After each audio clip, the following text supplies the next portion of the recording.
नमस्कार. आम्ही लोक या यूट्यूब मंचामध्ये आपल्या सगळ्यांचं स्वागत.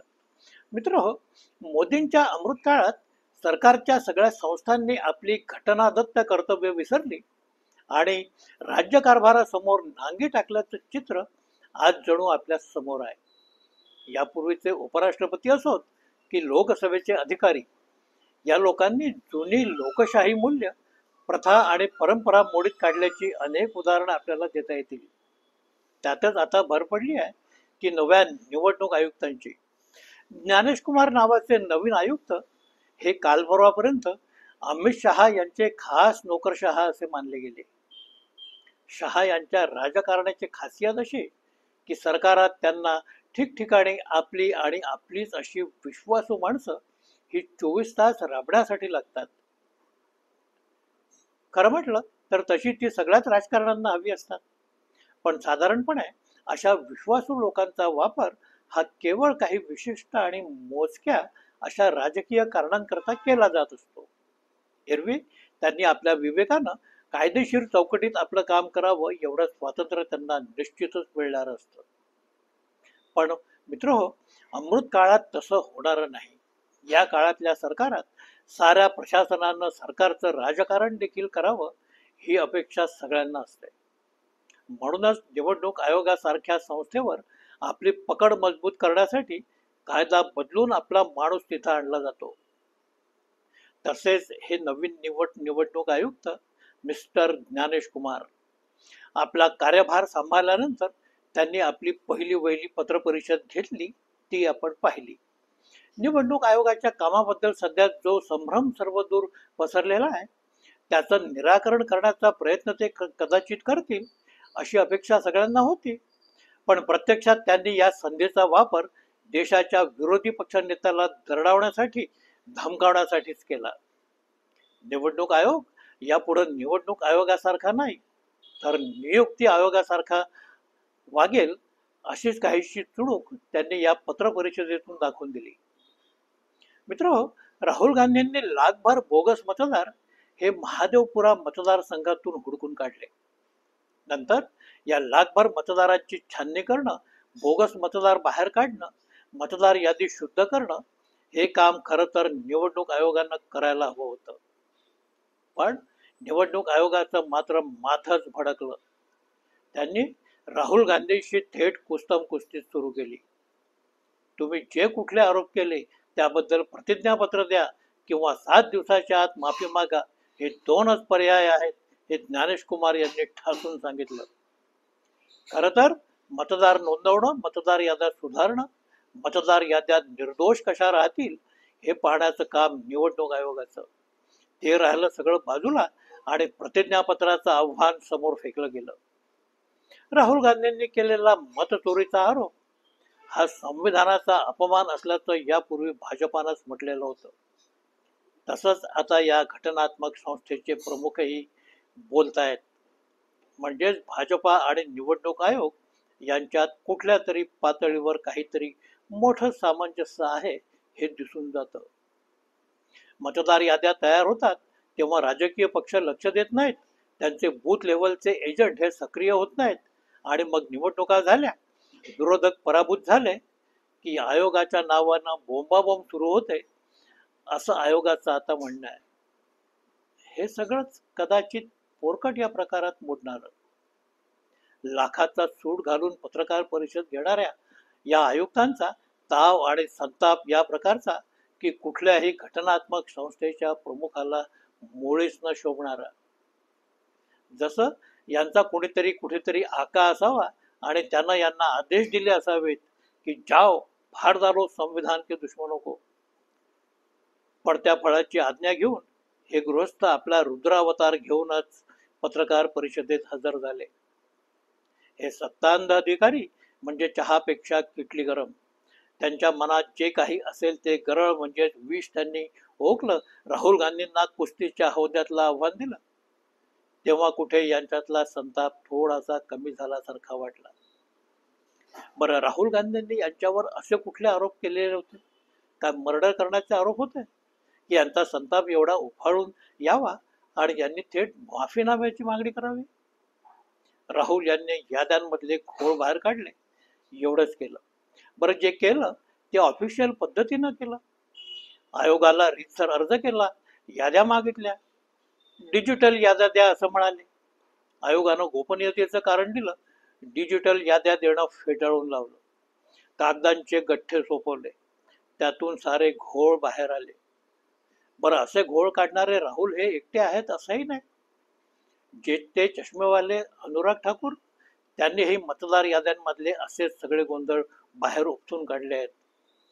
पण अर्थातच त्यांनी निवडकपणे राहुल गांधी, अखिलेश यादव, अभिषेक बॅनर्जी यांच्याच मतदारसंघातले हे घोळ बाहेर काढले.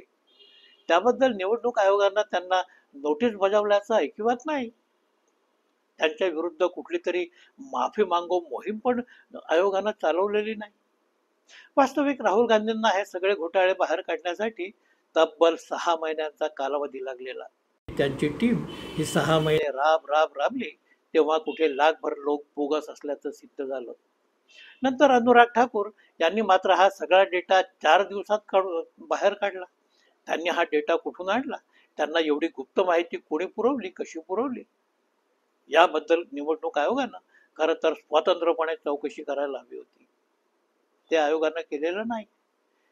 आणि राहुल गांधींना मात्र माफी मागण्यासाठी धमकावलं गेलं. हे कुठल्या संविधानिक संस्थेला शोभणार कृत्य आहे?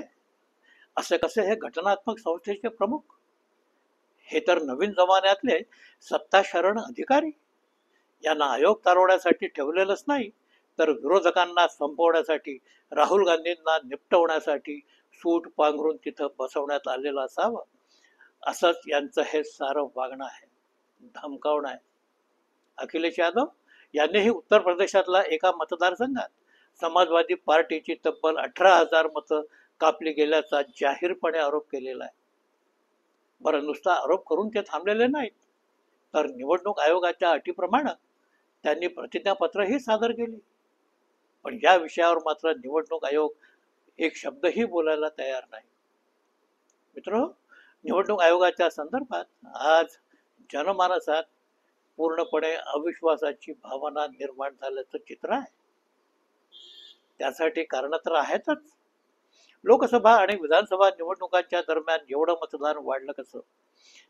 हे मतदान एवढं वाढलं की महाराष्ट्रासारख्या राज्यात एकूण प्रौढ लोकसंख्या जेवढी आहे त्या लोकसंख्येपेक्षा अधिक हे मतदार झालेले दिसले. हे सगळं वाढीव मतदान योगायोगानं संध्याकाळी 6 नंतरच मतदान करायला बूथवर पोहोचल्याचा निष्कर्ष निघू शकतो. असं का व्हावं? निवडणूक आयोगानं पहिल्या मतदानाची टक्केवारी दुसऱ्या दिवशी अचानकपणे शूट होते. ती कशी काय वाढली? आयोगानं खरं तर या प्रश्नांची उत्तरं लोकांना द्यायला हवी होती. पण ते करण्याऐवजी आया बहिणींचं सीसीटीव्ही फुटेज आम्ही द्यावं काय, असा बालिश प्रश्न आयोगाकडून केला जातो आहे. मतदानाच्या रांगेत उभ्या राहणाऱ्या आपल्या आया बहिणींचे व्हिडिओ हे सर्रास साऱ्या वाहिन्यांवरून आपण 24 तास पाहत असतो. मतदान करताना साऱ्या VIP महिलांचे फोटो हे वृत्तपत्रातून वर्षानुवर्ष झळकत आहेत. त्यात असं काय आहे की आया बहिणींची प्रतिष्ठा धोक्यात येणार आहे? मित्र, आयोगानं या संदर्भात जे काही स्पष्टीकरण दिलेलं आहे ते अतिशय निर्बुद्धपणाचं आणि निलाद्रेपणाचंच लक्षण आहे असं म्हणायला लागेल. ज्यानं आपल्याला पोटापाण्याला लावलं, लाखाचा सूड घालायची संधी दिली, त्याला खुश करण्यासाठी वाटेल त्या लांडी लवाड्या कराव्यात आणि खरं काय ते मुळीच सांगू नये अशीच काहीशी सगळी तरकट आहे. या सगळ्या गोष्टीचा अर्थ एकच: राहुल गांधींनी बोगस मतदारांविषयी कितीही बोंब ठोकली तरी आयोग त्याची कुठल्याही प्रकारानं दखल घेणार नाही, हे जणू आता फायनली स्पष्ट होत आहे. पण अर्थातच आता आयोगानं काहीही सांगितलं तरी त्यामुळं फरक पडणार नाही. सध्या आपल्याकडे होणाऱ्या निवडणुका या निष्पक्षपणे मुळीच होत नाहीत. निवडणूक आयोगाच्या भूमिका या कमालीच्या संशयास्पद वाटाव्या अशा आहेत. सत्ताधारी उमेदवार जिंकावेत म्हणून मतदान वाढवलं जातं आणि विरोधी पक्षांचे उमेदवार पडावेत म्हणून त्यांचे मतदार वगळले जातात. या असं लोकांचं एक ठाम मत आजकाल होत चाललंय. राहुल गांधी सध्या बिहारच्या यात्रेवर आहेत. त्यांची ही सारी यात्रा वोट चोरीच्या विरोधात आहे. या यात्रेला जो प्रचंड प्रतिसाद मिळतो आहे तो पाहिला की जनमत आज आयोगावर विश्वास ठेवायला तयार नाही हे कळून चुकतं. आयोगानं बिहार निवडणुकीच्या पार्श्वभूमीवर आणलेली SIR मोहीम ही बिहारात एक बदनाम झालेली मोहीम आहे. आयोगानं आणि त्यांच्या पालक पक्षानं कितीही बोंब ठोकली तरीही आता त्यामुळं परिस्थितीत फारशी सुधारणा होण्याची शक्यता नाही. राहुल गांधींवर डोळे वटारणारे, जळजळीत नजरा फेकणारे, आरोपांचं गरळ ओढणारे, निवडणुकात चोरू पाहणारे लोक नव्या जमान्यातल्या राजकीय सूड नाट्यातल्या आपल्या भूमिका निभावत आहेत एवढंच. संपूर्णपणे सत्ता शरण झालेले सत्तांध अधिकारी शाही अधिक असे लोकशाही मारेकरी बनोपात आहेत. त्यामुळं हा कसला निवडणूक आयोग, हा तर उर्मट आयोग असं आता लोक बोलायला लागलेत. होय, हे खरंच आहे की आजचे विरोधक अल्पमतात आहेत, पण असं असलं तरी आयुक्तांच्या विरोधात महाभियोग आणण्याचा इशारा विरोधकांतर्फे देण्यात आलेला आहे.